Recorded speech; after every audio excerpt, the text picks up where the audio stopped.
국가인공지능 데이터센터 건립으로 시작된 광주 AI 산업이 암초에 부딪히고 있습니다. 2단계 사업 예산은 삭감 위기에 처했고 대구에는 광주보다 큰 데이터센터가 건립되는 등 경쟁이 격화되고 있습니다. 기아 타이거즈가 한국 시리즈 1, 2차전을 싹쓸이하며 12번째 우승에 성큼 다가선 가운데 3차전이 대구에서 진행되고 있습니다. 기아 선수들은 3차전에서도 승리를 다짐했습니다. 광주 자원해수시설 3차 공모에서 자치구 3곳에서 6곳의 후보지를 광주시에 제출했습니다. 이번에는 본궤도에 오를 수 있을지 주목됩니다. 굴의 서식효를 두고 존치해야 한다는 국민들과 철거나 개축해야 한다는 정부 간 갈등이 커지고 있습니다. 정부는 오는 30일까지 의견을 달라며 최후 통첩했고 국민들은 반발하고 있습니다.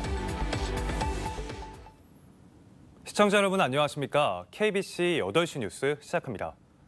국가인공지능 데이터센터 건립으로 시작된 광주 AI 산업이 잇단 암초에 부딪히고 있습니다. 인공지능 산업 육성을 위한 2단계 사업은 예산 삭감 위기에 처했고 대구 등에서는 광주보다 규모가 더 큰 데이터센터 건립을 앞두고 있어 경쟁도 격화될 전망입니다. 이현길 기자입니다. 광주 인공지능 산업 육성의 본격적인 시작은 2단계부터입니다. 1단계 사업으로 4천억 원의 예산을 들여 만든 집적단지를 토대로 2단계 사업부터 본격적으로 기업들이 참여합니다. 기업들의 인공지능 기술 시험과 실증 사업을 지원하는 2단계부터는 지역경제 기여 효과도 클 것으로 전망됩니다. 당장 내년부터 5년간 2단계 사업에 들어갈 예정인데 광주시가 계획한 사업비가 대폭 삭감될 위기에 처했습니다. 기획재정부는 광주시가 내세운 사업비 9천억 원에서 1차로 2천억 원을 삭감한 데 이어 또다시 1천억 원 삭감을 요구하고 있기 때문입니다. 총 사업비를 가지고 지금 협의 중이고 아직 끝나지 않았습니다. 광주시가 생각하는 적정 수준이 있습니다. 그 예산이 책정될 수 있도록 최대한 제가 측면에서 지원을 좀 하고 있습니다. 속속 등장하는 경쟁자들의 존재도 부담입니다. SK그룹이 대구에 1조 원 규모로 데이터 센터 설립을 추진하고 있고 정부가 추진하는 국가 AI 데이터 컴퓨팅 센터로 지정돼 지원을 받을 가능성도 높습니다. 광주 데이터 센터보다 3배가량 큰 규모로 선점 효과를 잃을 우려도 있습니다. 어느 지역이든 그 지역에 그 기반이 형성돼 있는 곳에 가장 적합하게 더 많은 투자가 이루어져서 집적화돼야 된다는 겁니다. 광주 AI 사업 2단계 예산과 국가 AI 컴퓨팅 센터 지정 등은 올해 안에 결정될 가능성이 높습니다. 광주의 미래 핵심 전략 산업을 지키기 위한 광주시와 정치권의 적극적인 노력이 필요한 시점입니다. KBC 이영길입니다. 기아 타이거즈가 한국 시리즈 1, 2차전을 싹쓸이하며 12번째 우승에 성큼 다가갔는데요. 3차전 경기는 어떻게 진행되고 있는지 대구 삼성 라이온즈 파크로 가보겠습니다. 네, 정희진 기자, 현장 상황 좀 어떤가요? 네, 한국 시리즈 3차전이 진행되고 있는 대구 삼성 라이온즈 파크에 나와 있습니다. 두꺼운 겉옷을 입어야 할 정도로 쌀쌀한 날씨지만 기아를 응원하는 팬들의 열기는 어느 때보다 뜨거운데요. 기아는 에릭 라우어를, 삼성은 레이스를 선발로 내세웠습니다. 7회 현재 기아가 삼성의 1대2로 끌려가고 있는 가운데 기아는 투수를 교체한 상태입니다. 앞서 팽팽한 투수전이 이어졌지만 3회 말 삼성 이성규의 솔로포로 승부의 균형이 깨졌습니다. 기아도 5회 초 나성범의 안타와 김선빈의 희생 번트, 서건창의 볼넷으로 기회를 잡았는데요. 최원준의 회심의 타격이 삼성의 호수비에 막히며 득점으로 이어지진 못했습니다. 5회 말 삼성 김영웅에게 한 점을 더 내준 기아는 이어진 6회 초 2사 상황에서 최영우의 안타로 2루에 있던 박찬호가 홈으로 들어오면서 한 점을 추가했습니다. 1, 2차전을 싹쓸이한 기아가 오늘 3차전에서 역전에 성공할 경우 12번째 우승컵을 손에 쥐기까지 단 한 경기만 남게 됩니다. 우승컵의 주인공을 가리지 못하게 되면 다음 주 월요일 광주에서 5차전을 치릅니다. 지금까지 대구 삼성 라이온즈 파크에서 KBC 정의진입니다. 김광동 진실 화해를 위한 과거사 정리위원회 위원장이 국회 국정감사에서 5.18 민주화운동에 북한군 개입 가능성을 또다시 언급하며 의원들의 질타가 쏟아졌습니다. 김 위원장은 오늘 국회 행정안전위원회 국정감사장에서 5.18 민주화운동 북한 개입 여부를 묻는 질문에 5.18 민주화운동에 북한이 개입된 부분은 확인되지 않았다고 밝혔습니다. 앞서 지난 10일 이뤄진 행안위 국감에서도 김 위원장은 북한군이 개입했을 가능성은 없고 북한이 개입했을 가능성이 있다고 말해 논란을 빚었습니다. 광주 자원해수시설 3차 공모 결과 지난달 자치구에 접수된 6곳이 그대로 광주시에 제출됐는데요. 입지 후보지 신청을 받지 못한 동구와 북구는 결국 한 곳도 제출하지 못했습니다. 정경원 기자입니다. 광주시에 제출된 자원회수시설 입지 후보지는 6곳입니다. 지난달 말 후보지 신청을 받은 자치구들은 1차 검토와 보완을 거쳐 신청받은 6곳 모두를 광주시에 제출했습니다. 자치구별 한 곳씩 제출하기로 한 광주시와 자치구의 합의에도 불구하고 동구와 북구는 결국 후보지를 제출하지 않았습니다. 광주시는 제출된 입지 후보지들을 다시 한번 검증할 예정입니다. 제출된 후보지 가운데는 개발 제한구역 환경평가 1, 2등급지 등 조건에 맞지 않는 곳들이 포함돼 일부는 광주시 검증 과정에서 제외될 것으로 보입니다. 이후 타당성 조사와 후보지 선정, 환경부와의 전략 환경 영향평가 등을 거치면 내년 하반기쯤 최종 입지가 확정될 것으로 전망됩니다. 광주시는 2030년 생활 폐기물 직매립 금지 전 자원 회수 시설이 운영될 수 있도록 사업에 속도를 낸다는 계획입니다. 다만 이번에도 인근 주민들의 반발은 이어질 전망입니다. 입지 후보지들이 부지 경계 300m 이내 주민 50% 이상 동의라는 법정 요건은 모두 갖췄지만 동의하지 않는 주민들이 있기 때문입니다. 주민 건강에 영향을 많이 끼친다거나 그러지는 않다는 건 어느 정도 홍보를 저희가 많이 했기 때문에 그런 부분들 계속해서 많이 홍보도 하고 주민들 설득도 좀 같이 해주셨으면 하는 게.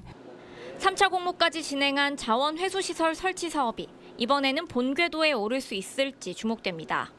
KBC 정경원입니다. 광주시가 삼성전자 광주 사업장의 생산 물량 재배치에 대응하기 위해 지원기구를 구성했습니다. 광주시는 기업 지원 유관기관 등이 참여한 가전산업 경쟁력 강화 지원단을 구성해 대응책 마련에 돌입했습니다. 지원단은 삼성전자 광주 사업장 생산 물량의 해외 이전에 따른 영향을 분석하고 그 결과를 광주시 정책에 반영하기로 했습니다. 삼성전자 광주 사업장이 냉장고 모델 생산 물량을 멕시코 공장으로 이전할 것으로 알려지면서 지역 사회에서는 큰 우려를 나타내고 있습니다. 얼마 전 한 교회가 종교단체 봉안시설을 신청하며 신도들의 수를 속여 납골당을 세운다는 보도 전해드린 적이 있는데요.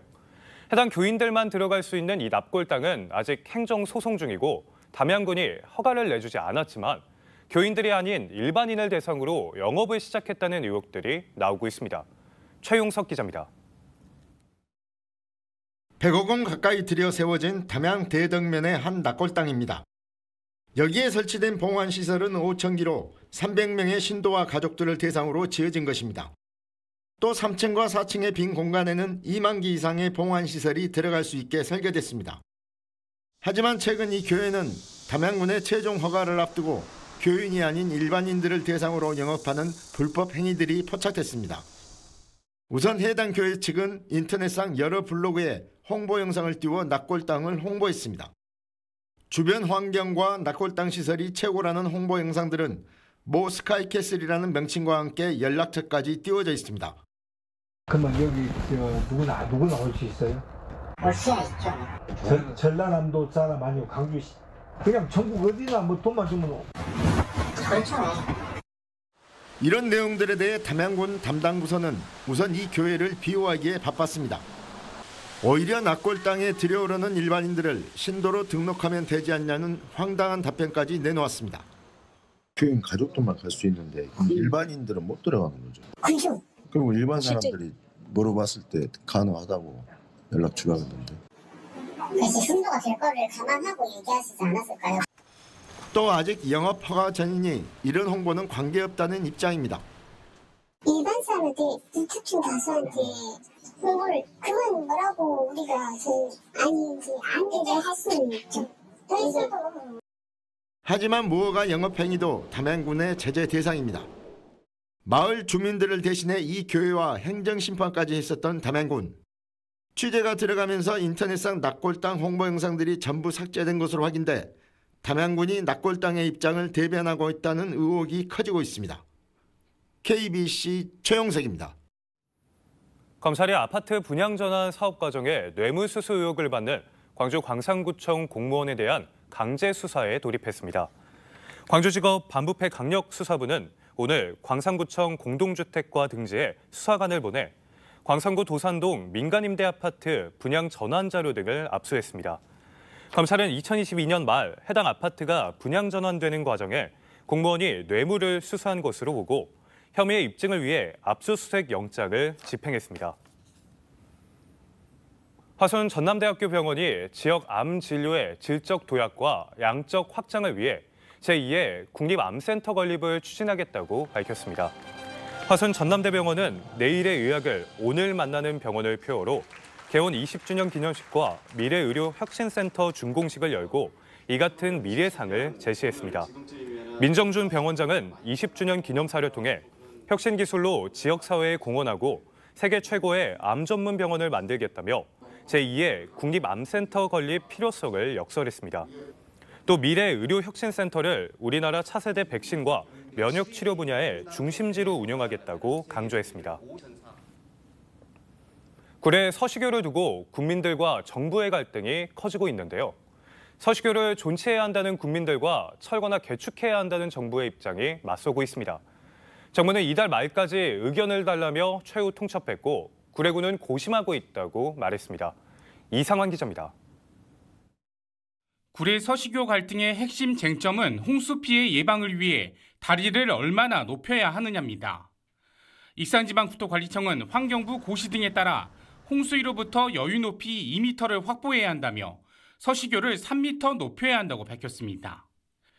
현 위치에서 교량을 올리거나 서시교를 철거한 뒤 인근 도로로 우회하는 두 가지 방안을 제시했습니다.